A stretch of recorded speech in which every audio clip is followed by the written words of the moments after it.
தர்காவில் ஆடு உள்ளிட்டவைகளை பலியிட்டு கந்துரை விழா நடத்துவது தொடர்பான வழக்கு விசாரணை சென்னை உயர்நீதிமன்ற மதுரை கிளையில் நடைபெற்று வருகிறது. தொடர்பான கூடுதல் விவரங்களோடு செய்தியாளர் கருணாகரன் இணைகிறார். கருணாகரன், விவரங்கள்.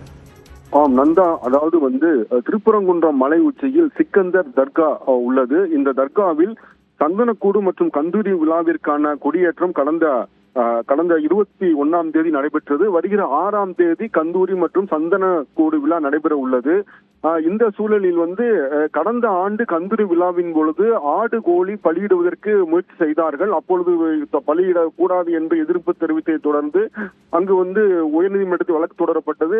இதைத் தொடர்ந்து திருப்பரங்குன்றம் மலைப்பகுதியில் மலை உச்சியில் மலைப்பகுதியில் ஆடு கோழி பலியிடக்கூடாது என்று நீதிபதிகள் உத்தரவிட்டிருந்தனர். இந்த நிலையில் இந்த ஆண்டு நடைபெறக்கூடிய அந்த சந்தனக்கூடு விழாவில் ஆடு கோழி பலியிட தடை விதிக்க வேண்டும் என்று மந்திரமூர்த்தி என்பவர் உயர்நீதிமன்ற மதுரை கிளையில் ஒரு மனு தாக்கல் செய்திருந்தார். இந்த மனு நீதிபதி ஜோதிராமன் முன்பு விசாரணைக்கு வந்தது.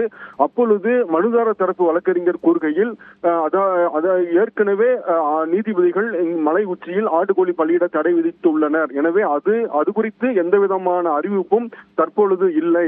கந்தூரி விழா நடைபெறும் என்று கூறப்பட்டுள்ளது. எனவே அந்த விழாவின் பொழுது ஆடுகோழி பலியிட தடை விதிக்க வேண்டும் என்று உத்தரவிட வேண்டும் என்று வாதிட்டார். இதைத் தொடர்ந்து நீதிபதி கூறுகையில் மனுதாரரின் மனு குறித்து தர்காவின் மேலாளர் பதில் மனு தாக்கல் செய்ய உத்தரவிட்டு வழக்கு விசாரணையை வருகிற 2ஆம் தேதி ஒத்திவைத்து உத்தரவிட்டார். நந்தா, நன்றி கருணாகரன், விவரங்கள்.